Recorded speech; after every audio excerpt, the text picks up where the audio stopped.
भारत की परंपरा, भारत के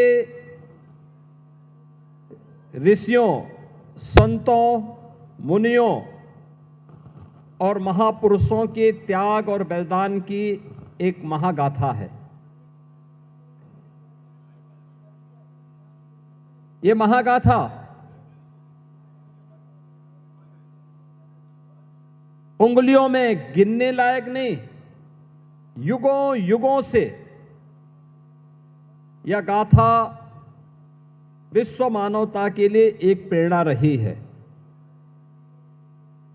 विश्व मानवता इस महागाथा का श्रवण करके, उससे प्रेरणा प्राप्त करके अपने आगे के भविष्य को तय की है और उसी परंपरा को आगे बढ़ाने के लिए आज भी भारत के अंदर हमारी वे पवित्र उपासना विधियां उसी रूप में, उसी श्रद्धा भाव के साथ कार्य करते हुए इस व्यवस्था को आगे बढ़ा रहे हैं।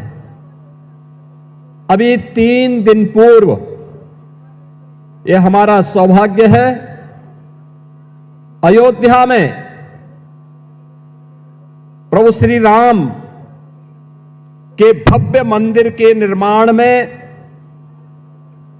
कार्य को पूर्ण करने के इस महायज्ञ का पूर्णाहुति के कार्यक्रम के साथ ही भव्य भगवा ध्वज का आरोहण श्री राम जन्मभूमि के भव्य मंदिर में प्रधानमंत्री जी के कर कमलों से संपन्न हुआ है। पूरा देश और पूरी दुनिया भारत के सनातन के इस वैभव को देखी है, उसको अनुभव की है।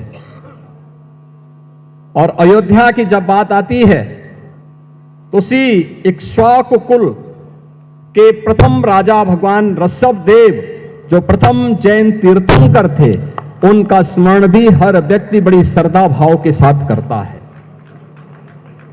ये उत्तर प्रदेश का सौभाग्य है कि हमारे उत्तर प्रदेश में प्रथम जैन तीर्थंकर भगवान ऋषभ देव और अयोध्या में 4 ऐसे पवित्र जैन तीर्थंकर उसी अयोध्या की धरती में पैदा हुए।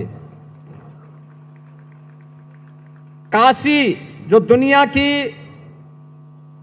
आध्यात्मिक नगरी कही जाती है, उस काशी में 4 जैन तीर्थंकरों को अवतरित होते हुए दुनिया ने देखा।